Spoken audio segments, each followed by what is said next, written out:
Good afternoon, everybody. We praise God from whom all of our blessings flow. What a mighty God we serve on today. I'm so grateful that we are able to share with you through Facebook on today. We're just delighted that we have this privilege one more time to be here in this land of the dying, knowing that we're on our way to the land of the living.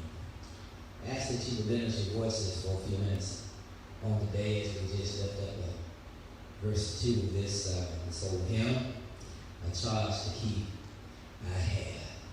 A charge to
that we face even in our times today. I'm looking at the book of Job.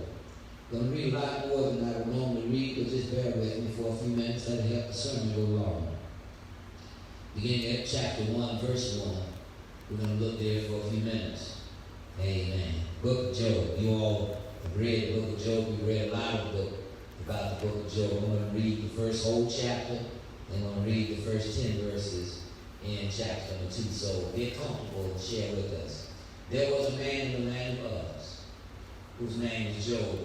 That man was a perfect, upright, one that feared God and eschewed evil. There was born unto him 7 sons and 3 daughters. His substance also was 7,000 sheep and 3,000 camels and 500 yoke of oxen and 500 she-donkeys and a very great household, so that this man was the greatest of all the men of the east. And his sons went and feasted in their houses every one his day, and sent and called for their 3 sisters to eat and drink with them.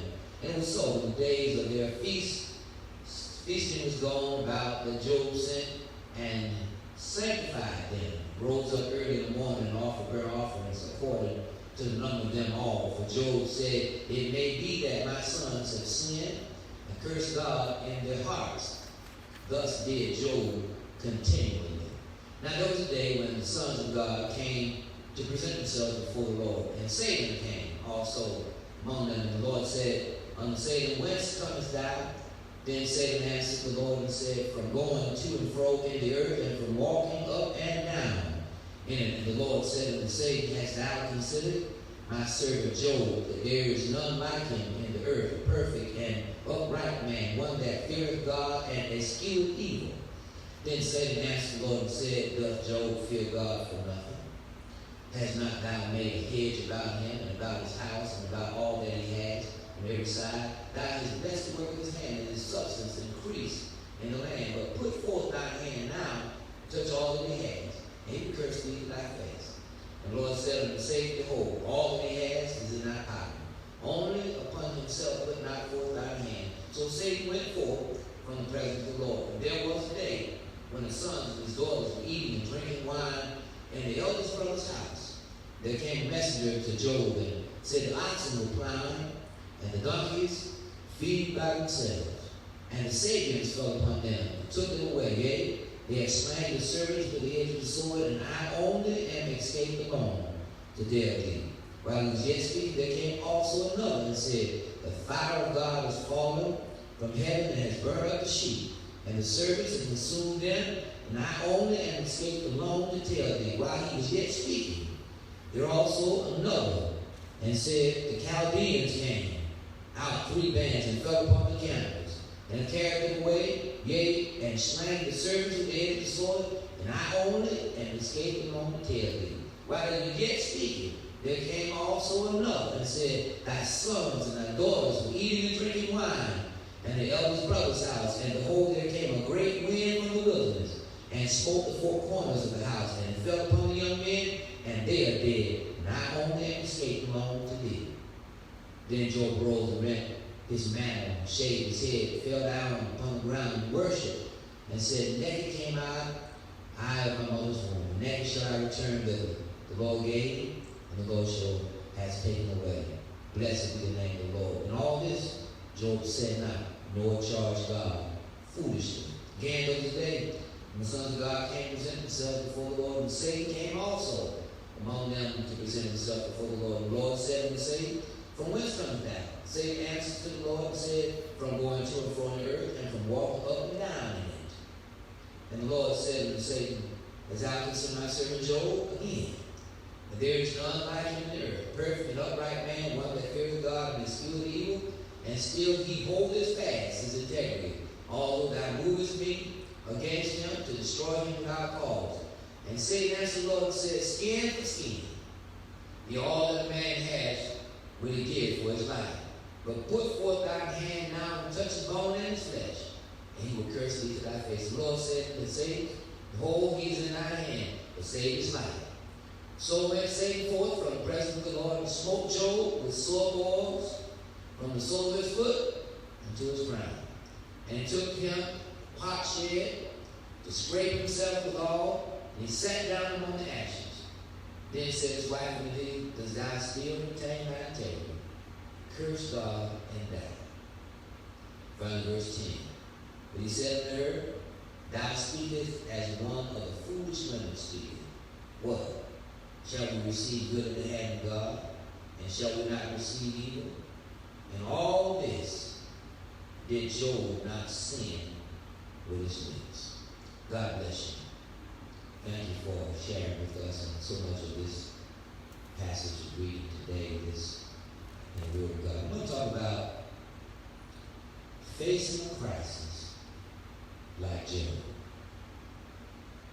Facing a crisis like Job.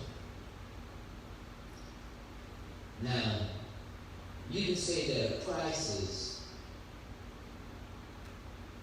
is a time of intense difficulty, intense trouble, or intense danger. And from that definition, from that idea, I want to suggest to us that we're living in a crisis in America. We're dealing with systematic racism. We're dealing with institutionalized racism. We're dealing with injustice and gun violence. We're looking at immigration and poverty. We're looking at issues like health care. We're looking at even stuff like a bad president, a bad Senate, corrupt politicians, bad police. And you can add a lot more to this list, but consider Job. Because Job can help us stop playing that song called The Thrill Is Gone by B.B. King. But to consider what God is doing to us, what God is doing in us, and even what God is doing for us. I realize that, number one, we can't do nothing without the Lord. Not even wrong. God has to allow us even to do wrong. And likewise, we discover that nothing can happen in this world unless God allows it. Not even Satan can bother us without God allowing it. And just like he allowed Satan, he also tells Satan when enough is enough. So as we approach this passage of Scripture, we can see that God is still sovereign. That is, God governs the whole world. He is the one that controls everything in this world. And I want to remind us today that Satan does not have a free reign to do whatever he wants to do in this world. The devil is still under God's control. All power is still in our God's hands, not Satan. Don't let nobody fool you about that. Job, I notice, as you probably have as well, he is described in verse chapter 1 and chapter 2 by God as being a man who is perfect and upright. Praise the Holy Name. I had to confess that the Lord can't say that about too many folk. Even some of us who go to church every now and then. Can't say that about those who are in the quiet stand. No, I can't say that about many of us who are standing at the door and calling ourselves good ushers. No, can I say that about us who get on our knees and pray all the time? Even those of us who preach and teach the Word of God, can I say that we're perfectly upright? Because truth be told, Brother Cleveland, all of us are torn up from the floor. But God could brag on Job.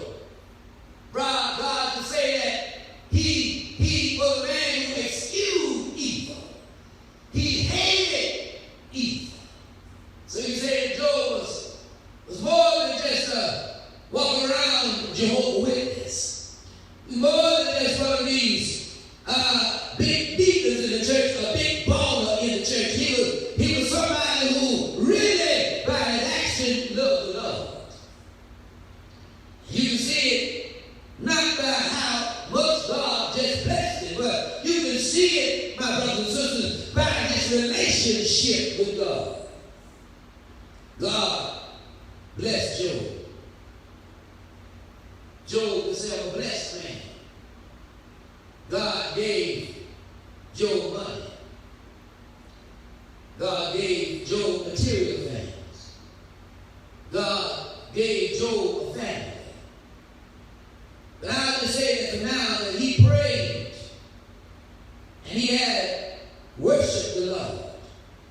And so you can see him having a relationship with God. But even at that, one day, he had to face a crisis. And this crisis was like never before something he had faced in his life. I'm talking about when this crisis is in your life, it's different from, amen, just reading about it in the newspaper. He faced a crisis that is different from turning the TV on and seeing what Fox and CNN has to say about it. We're seeing this crisis today. And because we're seeing this crisis, we can't wait to get ready for the crisis, but we need to be ready for a crisis right now. First of all, in this crisis, it begins with a day full of calamities. There was a day in Job's life where it seemed like there was one thing after another. Seemed like whatever could go wrong seemed to have gone wrong on that day. It seemed like on that day you could use the old expression that when it rains, it pours. In that one day, the Bible says that there was some great losses in Job's life. In just one day, it seemed like in just a matter of a few hours, just a few minutes, somebody would come and tell Job something that had gone wrong. One day he lost all of his oxen. One day he lost all of the donkeys. All the farm hands had been killed. Fire fell from heaven. Burned up the sheep. Burned up the shepherds. All the camels were stolen. Powerful wind comes someday. Same day struck the house where his 10 children had gathered in fellowship. The servant comes and tells him that there are no survivors. From this calamity, everybody, all of your children are dead. And if that ain't enough, you go over to chapter 2 and you can see how Job is now touched with a physical calamity. Job got sick. Wasn't coronavirus, but the Lord allowed Satan to touch his skin, and he had boils from the sole of his feet to the crown of his head. And we don't talk about this right here in this passage because I stopped there in verse number 10, but just a little while later, it talks about how his friends came to see him. Good to have some friends. The Bible says that when Job's friends saw him from a distance, they saw how Job was yet suffering boils, they cried. Couldn't say anything to Job. Couldn't find words of comfort, of consolation, but all they could do was just sit there by their friend and cry. Job was facing a crisis in his life. And I want to tell you today that there's some people in our world serious crisis. This crisis caused him some serious suffering. It hurt Job so much when he got news about his children that he said he tore his robe, that he shaved the hair off his head, that he fell down on his knees, and he worshiped the Lord. It's easy right here just go on and close this message out and talk about how Job worshiped the Lord at a time of crisis. But I just need to spend just a minute here to tell you that on top of the calamities that Job had to deal with, but he had to also deal with criticism, amen, from his wife. The Bible says that Job's wife asked him, after receiving all of that news, do you still retain your integrity? Are you still trusting in the Lord? You lost everything, and you still call yourself a child of God. Why don't you just curse God and die? But Job telling the wife, you're talking about a foolish woman here. Shall we receive all the good at God's hands? Enjoy all of God's blessings. But then turn around and complain and begin to reject God every time trials and tribulations come our way. Well, even Satan thought that, amen, Job was only serving God because he had, amen, good money in his bank account. Yeah, but Job said the Lord is, he's a good God. It showed finally here, amen, Job's character, because Job said the Lord gives. Yes, he does, and the Lord takes away. It's God's right to give you what he wants you to have, and when God gets ready, he can take it all away. But Job said, blessed be the name of the Lord.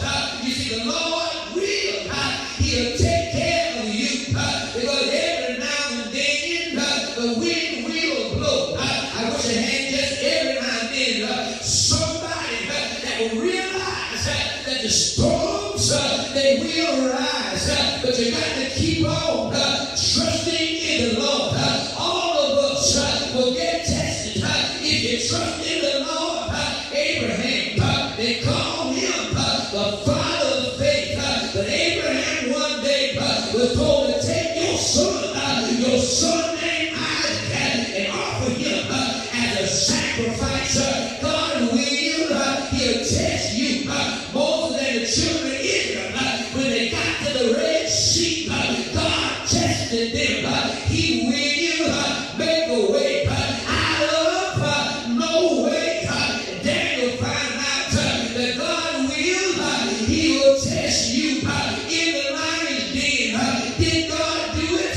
Peter found out even when you walk on the water, God will, he will test you. Paul found out you could go to jail in Philippi, and God will still, he will test you. But he ain't doing that all by himself. But one Friday, on the hill called Calvary, Jesus, the lily in the valley, the bright and morning star, he was tested. I heard him say, he said, Father, into thy hands I commit my spirit. Aren't you glad that Jesus, I heard him say, not my will, but let thy will be done. I heard Jesus, I heard him say, that if I be lifted up from the earth, I'll draw all men to me. They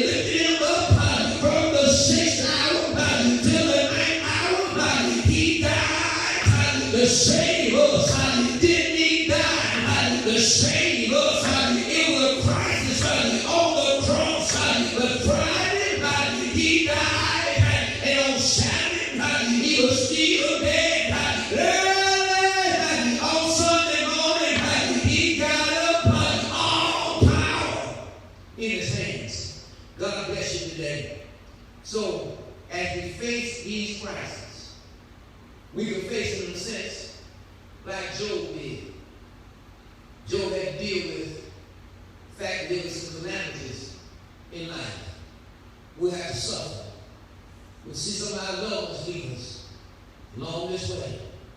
So there'll be some losses, some calamities. But then also be some criticism because you got faith in the Lord. They'll be telling you, you ought not trust God now. He let this happen. How could he love you?